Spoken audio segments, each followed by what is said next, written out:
Hello tout le monde, j'espère que vous allez bien. Je vous retrouve aujourd'hui pour vous parler de ma routine capillaire. Donc c'est ma nouvelle routine qui est beaucoup plus saine, beaucoup plus bio. Pour tout vous avouer, j'en avais marre de me prendre la tête avec les produits chimiques qu'on peut retrouver dans les shampoings, les après-shampoings, les masques. J'avais envie de renouveau pour cette année 2018. J'avais envie d'avoir une routine beaucoup plus saine. Donc je vais vous montrer un petit peu tout ce que j'utilise pour prendre soin de mes cheveux. Déjà, j'ai une nature de cheveux assez sec, donc je suis obligée d'hydrater, nourrir mes cheveux pour qu'ils soient en bon état. En ce moment, ils sont pas forcément au top du top, ils sont plutôt ternes au lieu d'être brillants, parce que déjà moi-même je suis malade. Donc les cheveux, c'est aussi le reflet de notre santé, donc là en ce moment c'est pas le top. Pour revenir à mon masque capillaire, du coup j'utilise 3 ingrédients.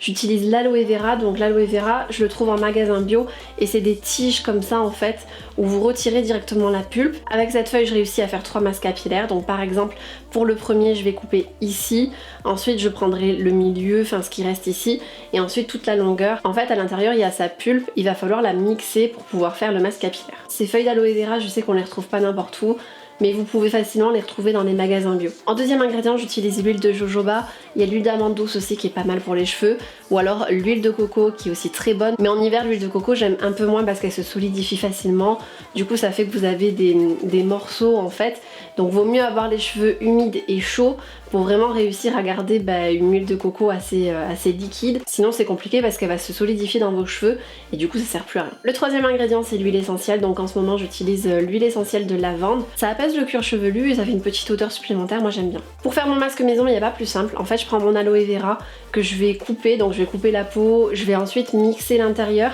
pour que ça soit vraiment très liquide et que je puisse bien l'appliquer sur mes cheveux. J'ajoute 15 pompes d'huile de jojoba ou alors l'huile d'amande douce ou alors l'huile de coco aussi, si vous aimez bien, vous pouvez rajouter cette huile. Et ensuite le troisième ingrédient c'est vraiment optionnel, mais j'aime bien utiliser 3-4 gouttes d'huile de lavande. Alors celui-là de mélange je l'applique pas sur les racines, je l'applique uniquement à partir d'ici sur toute la longueur et ensuite j'insiste bien sur les pointes aussi pour bien que ça pénètre, pour bien que ça hydrate et pour bien que ça les nourrisse. Généralement c'est un soin que je laisse poser 15 à 30 minutes, c'est largement suffisant, puis après je passe à la douche pour faire mon shampoing. Généralement je lave mes cheveux 2 fois par semaine, c'est largement suffisant pour pas les faire trop regresser rapidement aussi. J'en ai eu tellement marre toutes les semaines en faisant des courses de me poser la question quel shampoing je vais prendre, qu'est-ce qu'il y a dans mon shampoing, c'est quoi tous ces ingrédients chimiques que je comprends pas, mais je sais que c'est pas bon pour ma thyroïde, pour mes cheveux, enfin voilà, j'en ai eu tellement marre que je me suis dit je vais prendre un shampoing solide. Et tant qu'à faire, bio. Ce fameux shampoing solide, je l'ai acheté dans un magasin bio, c'est la marque Douce Nature, il n'y a aucun compromis sur l'essentiel, le respect de l'homme et l'environnement.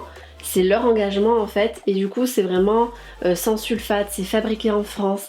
En fait c'est une fleur de shampoing écologique pour cheveux secs, il y a cheveux gras, cheveux normaux aussi, et ça se présente tout simplement comme ça, comme un savon classique. Vous avez juste à le frotter, enfin à l'humidifier, à le frotter, et ensuite vous shampouinez vos cheveux comme un shampoing normal en fait. Et franchement le meilleur test que j'ai pu faire avec ce shampoing, c'est quand je suis partie au Portugal parce que j'ai pas pu me laver les cheveux de 4 jours, j'étais malade comme un chien, et mes cheveux n'ont pas du tout, mais alors du tout graissé. Ils étaient nets, mes copines elles me disaient je sais pas comment tu fais pour avoir les cheveux finalement aussi propres parce que du coup t'es malade et tout, et tes cheveux ils sont nets. Donc tout ça pour vous dire qu'il n'y a pas de composants chimiques à l'intérieur pour faire regresser les cheveux rapidement. Donc franchement ce shampoing solide j'en suis vraiment satisfaite. Ma deuxième alternative shampoing c'est de créer directement le mien, donc vraiment avec des ingrédients naturels.